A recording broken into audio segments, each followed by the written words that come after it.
Sarako n'a jamais été la personne la plus ponctuelle du monde, mais ce jour-là, l'univers semblait vraiment mettre sa chance à l'épreuve.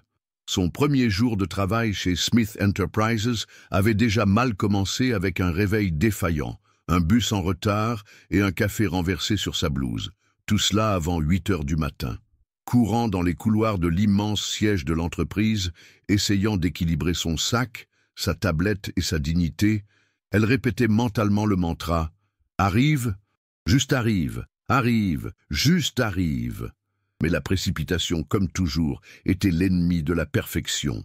Dans un moment de pur désespoir, en apercevant une porte arborant un symbole qu'elle crut identifier comme celui d'un cabinet de toilette pour femmes, Sarah entra sans réfléchir à 2 fois.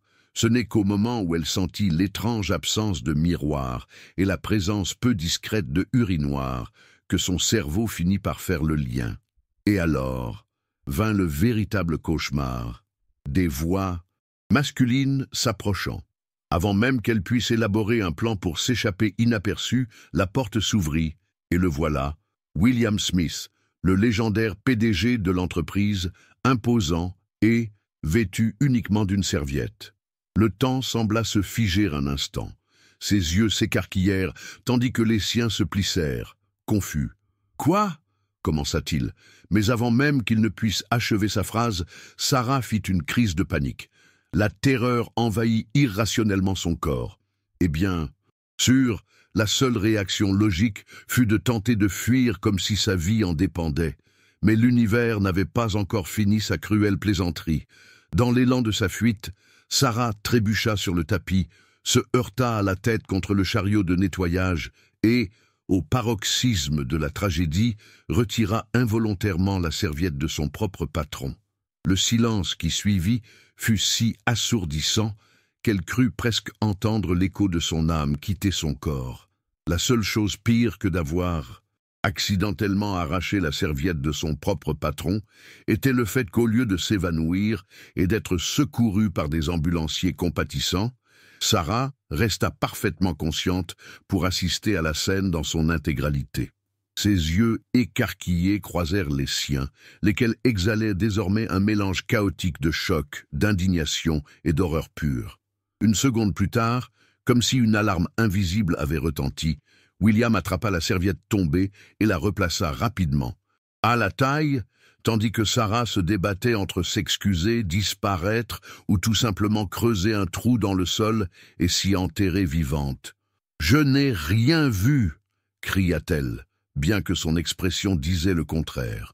William passa une main sur son visage, respirant profondément comme quelqu'un qui cherchait désespérément une once de patience. « Qui es-tu ? Et pourquoi es-tu dans mon cabinet ?» Le cerveau de Sarah tentait de produire une réponse décente, mais sa bouche, toujours cet organe. Mon traître décida d'agir de sa propre initiative. « Je suis la nouvelle interprète », lâcha-t-elle, levant les mains comme si elle était sous interrogatoire. « Et je suis entrée ici par accident. C'était une erreur honnête, et, techniquement, si on y pense bien, ce n'était pas si grave, parce que je n'ai même pas bien vu, tout s'est passé très vite, comme un flou, et... ça suffit. » La voix de William coupa net sa tentative désastreuse d'apaiser la situation. Il réajusta la serviette et la fixa du regard, comme s'il tentait de discerner s'il avait affaire à un être humain, ordinaire, ou à une catastrophe ambulante. « Sors, maintenant !» Sans réfléchir à 2 fois, Sarah se précipita hors de la pièce, ignorant les regards curieux dans le couloir. Elle n'en revenait pas que cela venait de se produire. Premier jour de travail, et déjà, elle avait commis une catastrophe d'entreprise, digne de devenir légende dans les couloirs de Smith Enterprises. Sarah passa le reste du trajet jusqu'à la salle de réunion en essayant de réguler sa respiration et de trouver une excuse convaincante au cas où William déciderait de la renvoyer devant tout le monde. Mais lorsqu'elle arriva enfin, elle se rendit compte que sa souffrance était loin d'être terminée. En entrant, elle se retrouva face à une immense table, entourée de cadres bien habillés, et bien sûr, au centre de tout, se tenait William Smith. Il ne la regarda pas immédiatement, mais quand il le fit, c'était avec l'intensité de quelqu'un qui avait déjà perdu foi en l'humanité.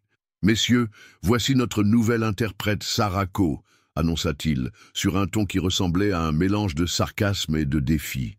Le silence dans la salle était assourdissant. Sarah sentit le regard de tous les présents peser sur elle, et la pression de prouver sa compétence se fit sentir avec force. Avalant sa salive, elle tenta de se ressaisir. Mais alors, William lança la bombe finale. « Nous allons tester vos compétences, mademoiselle Coe. Traduisez cette conversation simultanément. » Il se mit alors à parler en un français absurdement rapide, lançant des termes techniques et des jargons d'entreprise qui semblaient relever d'un sortilège médiéval. C'était un défi direct, un piège pour la faire échouer dès le départ.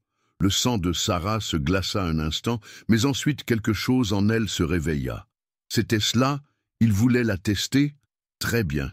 Inspirant profondément, elle fit appel à sa mémoire et commença à traduire, mot à mot, avec une fluidité qui fit même hocher la tête à quelques cadres en signe d'approbation.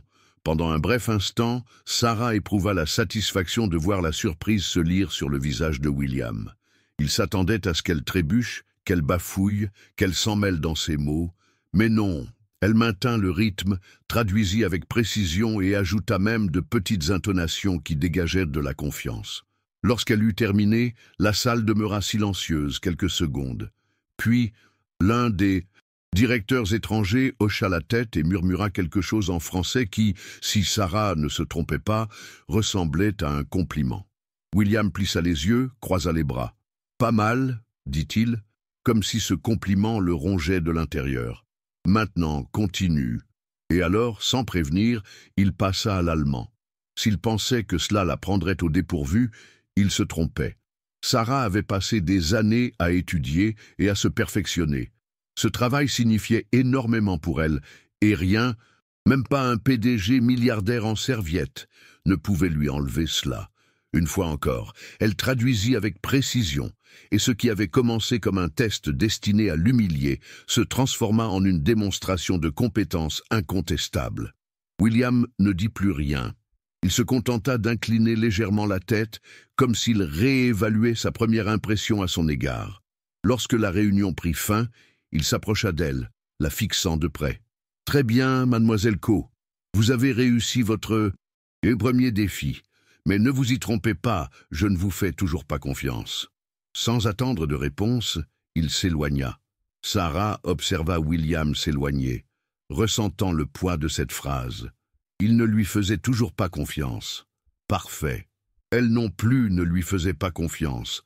Mais s'il voulait tester sa patience, il allait avoir une sacrée surprise.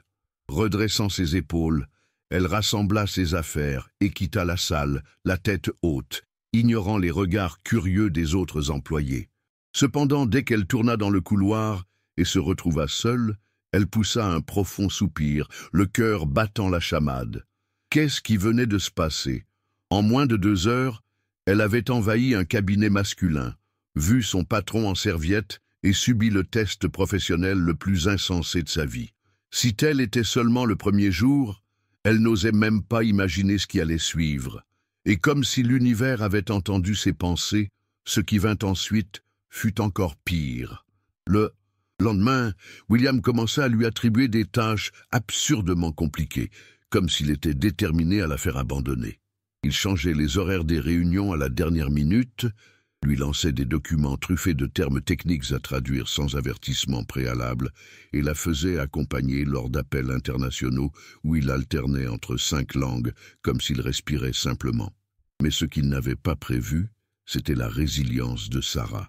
Au lieu de céder, elle relevait les défis, répondait rapidement et, pour son désespoir, trouvait même le temps de lancer des commentaires sarcastiques qui le laissaient sans voix. William n'était pas habitué à être défié. Dans son entreprise, sa parole était loi et personne n'osait le contredire.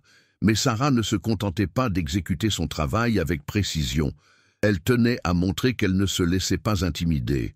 Une fois, lors d'une réunion tendue avec des investisseurs japonais, William utilisa délibérément un dialecte régional difficile à comprendre, espérant qu'elle se bloquerait. Mais au lieu de cela, Sarah esquissa un sourire en coin et répondit dans le même dialecte, avec fluidité et sans hésitation. Le silence dans la salle fut presque comique. Même les investisseurs semblèrent surpris. William serra les lèvres, visiblement irrité de ne pas parvenir à la faire chanceler. Pour la première fois, il se demanda s'il avait sous-estimé cette femme. Mais le jeu entre les deux prit un tournant inattendu lors d'une conférence internationale à Berlin. Après une journée épuisante de réunions, Sarah était sur le point de quitter l'hôtel quand William l'appela. « Nous devons parler », dit-il d'un ton plus sérieux que d'habitude. Ne comprenant pas très bien, elle le suivit jusqu'à l'ascenseur. Mais aussitôt les portes se fermèrent, un bruit métallique résonna dans l'espace. L'ascenseur trembla et s'arrêta. Sarah cligna des yeux, stupéfaite. « Tu plaisantes ? Non ?» William appuya sur le bouton d'urgence, impatient. « Parfait, coincés ensemble, ça va être merveilleux !» Le silence entre eux était presque palpable. Pour la première fois, il n'y avait ni travail ni pression. Juste eux deux et un ascenseur en panne. Sarah croisa les bras et poussa un soupir exagéré. « Tu sais, si tu voulais un moment seul avec moi, tu aurais pu choisir un dîner plutôt qu'un ascenseur en panne. » William haussa un sourcil, clairement surpris par ce commentaire. « Drôle, je pensais que tu préférais les endroits où tu n'entrais pas dans le mauvais cabinet. » Elle roula des yeux, mais ne put s'empêcher d'un petit sourire. La vérité était que, pour la première fois, William semblait moins inaccessible. Il était là, coincé comme elle, sans contrôle sur la situation, sans pouvoir imposer ses règles. Pour la première fois, il n'était plus le PDG puissant. Il n'était qu'un homme qui, au fond, paraissait aussi mal à l'aise qu'elle face à ce silence. Les minutes passèrent, et Sarah remarqua quelque chose d'étrange. William était agité. Il tripotait les poignets de sa chemise, ajustait sa posture, détournait le regard.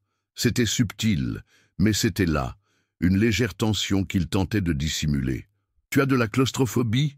demanda-t-elle soudainement. William hésita, mais ne nia pas. « Je n'aime pas les espaces confinés. » Quelque chose dans cette confession surprit Sarah.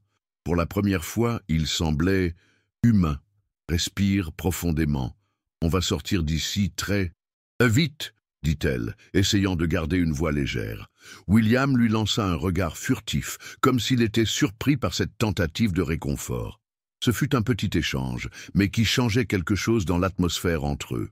Le silence dans l'ascenseur semblait différent désormais. Il n'était plus chargé de tension et de compétition. Il était plus léger, quelque chose que Sarah n'arrivait pas vraiment à expliquer.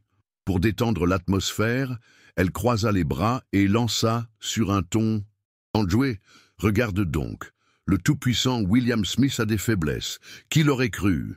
Il laissa échapper un rire sec, mais sans ce ton froid habituel. Et Mademoiselle Co n'en a aucune, évidemment. Elle haussa les épaules en souriant. À part la tendance à entrer dans les mauvais cabinets et à se faire tester comme si on était dans une émission de télé-réalité de survie en entreprise, non, aucune. À sa grande surprise, William laissa échapper un véritable rire cette fois. Court, bas mais réel. Ce moment fut comme une révélation, comme si une ligne invisible entre eux s'était brisée.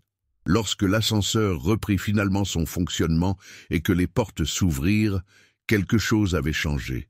William ne fit aucune remarque sarcastique à leur sortie. Il ne lança aucun regard de supériorité. Il se contenta de marcher à ses côtés, en silence, comme s'il était encore en train de digérer tout ce qui venait de se passer à l'intérieur.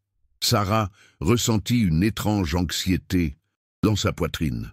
Elle ne savait pas exactement ce qui avait changé, mais savait qu'à partir de ce moment, leurs interactions ne seraient plus jamais les mêmes. Dans les jours qui suivirent, Sarah remarqua que William était différent. Ce n'était pas qu'il était devenu un patron aimable et accessible du jour au lendemain, mais quelque chose dans sa posture avait changé. Il cessa de lancer des défis absurdes juste pour l'avoir échoué.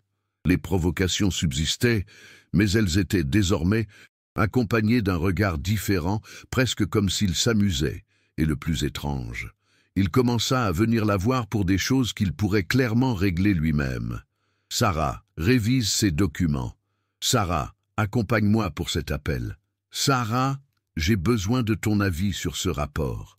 Son avis. Depuis quand William Smith voulait l'avis de quelqu'un? Sarah faisait semblant de ne pas remarquer, mais intérieurement, elle sentait son cœur battre différemment à chaque fois qu'il l'appelait. Et au fond, William aussi luttait contre cela. Il se surprenait à l'observer quand elle ne regardait pas, à écouter son rire au bureau et à ressentir une étrange contrariété dans sa poitrine lorsqu'il voyait d'autres employés discuter avec elle.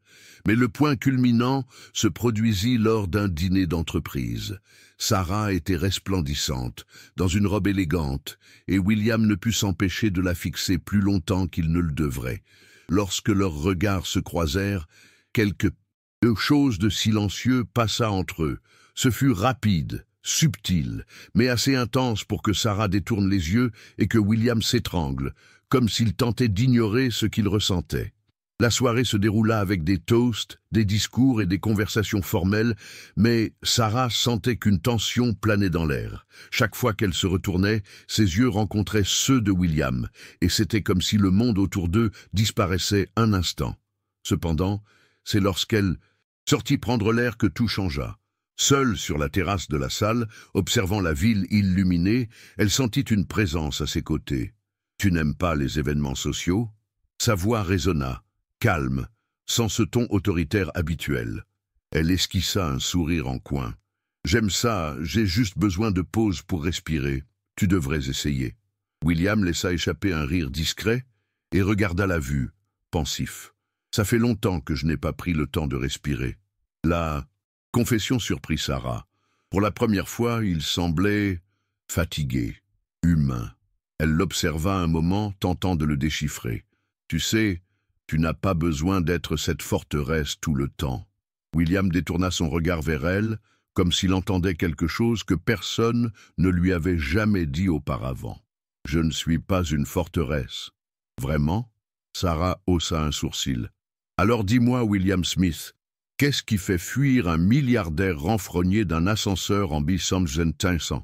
Un panne? » Il rit véritablement cette fois. « Tu ne vas pas laisser tomber, hein ?»« Pas du tout. » Leur rire se mêla au bruit lointain de la fête, et c'est là, dans cet échange simple, que tous deux réalisèrent qu'il se passait quelque chose d'inévitable. La dynamique entre eux changea après cette nuit-là. Ce n'était pas quelque chose d'explicite, mais c'était présent dans les petits détails. William n'était plus aussi rigide avec Sarah, et elle commença à remarquer des gestes subtils, un regard qui durait un peu plus, une phrase moins tranchante, voire un contact accidentel qui faisait paraître l'air plus dense. Et puis vint le moment qui bouleversa tout. Lors d'un voyage d'affaires à Londres, un contretemps les fit rater leur vol de retour, les obligeant à passer la nuit dans la ville. L'hôtel était complet, et par une ironie du destin ou une pure ironie de l'univers, il n'y avait qu'une seule chambre disponible. Les yeux de Sarah s'écarquillèrent lorsqu'elle entendit la réceptionniste prononcer ces mots.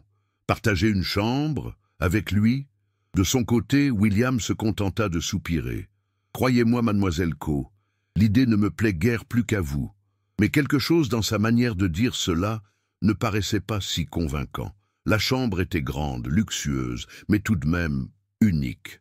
Sarah s'affala dans le fauteuil, poussant un soupir. « Si tu me dis que tu ronfles, je te jure que je dormirai dans le couloir. » William ôta son blazer et desserra sa cravate, un éclat amusé dans les yeux. « Et si je te dis que je parle en dormant? »« Tu parles en dormant?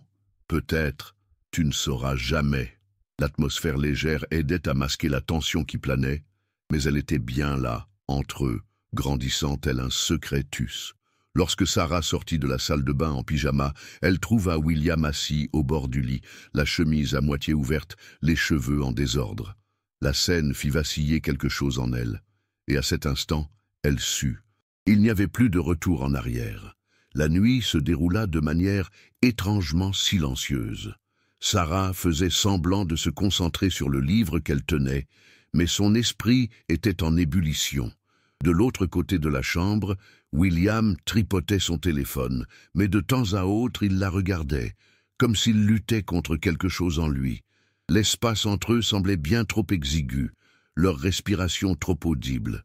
Jusqu'à ce qu'un moment, sans prévenir, William brise le silence. « Pourquoi es-tu encore là ?» La question surprit Sarah. Elle fronça les sourcils. « Comment ça, pourquoi ?» Il déposa le téléphone sur la table et la fixa. « Depuis le premier jour, je t'ai testé. J'espérais que tu abandonnerais. Mais tu n'as pas abandonné. Pourquoi ?» Sarah hésita, ressentant le poids de ses mots. « Parce que j'avais besoin de ce travail. Mais maintenant c'est différent. » William inclina légèrement la tête. « Différent comment ?»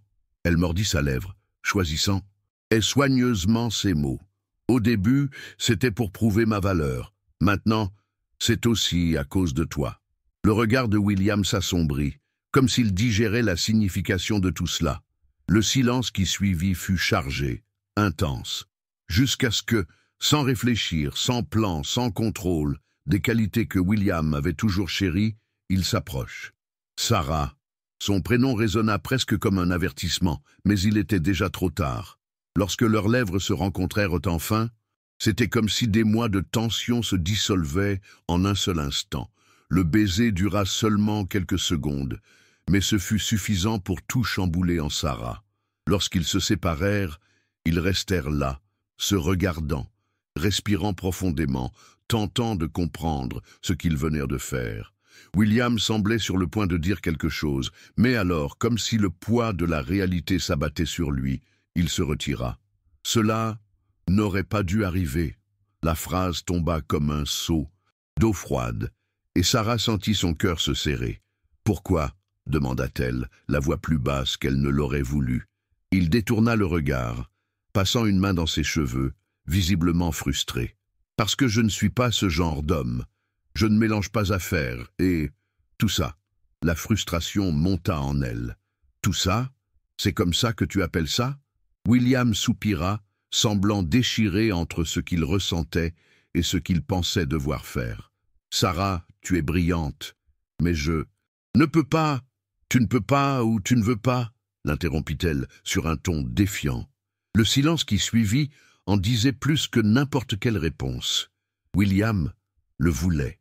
Elle le voyait dans ses yeux, dans la manière dont sa respiration était encore irrégulière, mais il se battait contre cela, et pour la première fois, Sarah se rendit compte que l'homme que tout le monde considérait comme inébranlable avait lui aussi ses peurs. Le voyage de retour fut silencieux, mais pas dans le confort d'antan. Il y avait quelque chose d'irrésolu entre eux, un poids dans l'air qu'aucun océan entre Londres et New York ne pourrait dissiper. William resta concentré sur le travail, évitant tout contact visuel inutile, tandis que Sarah, par orgueil, fit de même. Mais en elle, une confusion grandissante prenait le dessus. Elle savait qu'il ressentait quelque chose, savait que ce baiser n'avait pas été une erreur. Le problème était que William était tellement habitué à tout contrôler qu'il refusait d'admettre que pour la première fois, quelque chose lui échappait. Les jours suivants furent une torture silencieuse. Il redevint le patron froid et distant, et Sarah décida de ne pas céder. Mais un simple regard échangé dans le couloir, un contact accidentel en se passant des documents lors d'une réunion, et voilà l'électricité de jadis qui refaisait surface. Jusqu'à ce qu'un soir, alors qu'elle révisait quelques documents au bureau, Sarah entende quelqu'un entrer. Toujours là? La voix de William résonna dans la pénombre. Elle leva les yeux et le trouva appuyé contre la porte, les mains dans les poches, le visage chargé de quelque chose qui ressemblait à la fois à de la culpabilité et du désir. « Que veux-tu, William ?» Il hésita. « Je veux comprendre pourquoi je n'arrête pas de penser à toi. » Le cœur de Sarah s'emballa, mais elle garda une expression ferme. « Peut-être parce que tu as passé tellement de temps à essayer de me repousser que tu n'as pas réalisé que tu voulais le contraire. » William laissa échapper un rire discret, sans humour, et passa une main dans sa nuque. « C'est un problème. »« Pour qui ?» Elle croisa les bras, défiant. « Pour toi ou pour l'entreprise ?» Il resta silencieux un instant, puis fit un pas en avant. « Pour moi. » La confession fut presque un murmure, mais chargé d'un poids immense. Pour la première fois, William ne cachait rien. Sans ses barrières, sans sa posture de PDG intouchable, Il semblait n'être qu'un homme qui ne savait pas gérer ce qu'il ressentait. Sarah prit une profonde inspiration. Elle savait que ce moment était décisif. Elle pouvait faciliter les choses pour lui, prétendre que rien ne s'était passé et continuer comme s'ils étaient simplement patrons et employés. Mais ce n'était pas ce qu'elle voulait. Alors arrête de te battre contre. William la fixa longuement, comme s'il menait une bataille intérieure. Mais au final, il se contenta d'un hochement de tête, vaincu par quelque chose qu'il acceptait enfin. « Je ne suis pas doué pour ça, Sarah. Moi non plus, mais peut-être qu'on le découvrira ensemble. » Et cette fois, lorsqu'il s'approcha, il n'y eut aucune résistance, juste une reddition. À partir de cette nuit-là, tout changea. La relation entre eux cessa d'être un champ de bataille pour devenir quelque chose de plus intense, de plus réel. Bien sûr, il y eut encore des défis. Après tout, William était têtu et Sarah impatiente. Mais chaque obstacle les renforçait. Des mois plus tard, lorsqu'ils découvrirent qu'ils attendaient un enfant, ce fut comme si le monde autour d'eux devenait secondaire. Pour la première fois, William n'avait plus le contrôle sur l'avenir. Et, pour la première fois, il comprit que cela ne l'effrayait plus, parce qu'aux côtés de Sarah, il n'avait pas besoin d'avoir toutes les réponses. Il lui suffisait d'être présent. Et à cet instant, lorsqu'il serra sa main et sentit le premier coup du bébé, il sut que le véritable succès de sa vie ne résidait pas dans les affaires, le pouvoir ou l'argent. Il était là, dans cette femme qu'il avait défiée dès le premier jour, et dans cet avenir qu'il ne voulait plus planifier seul.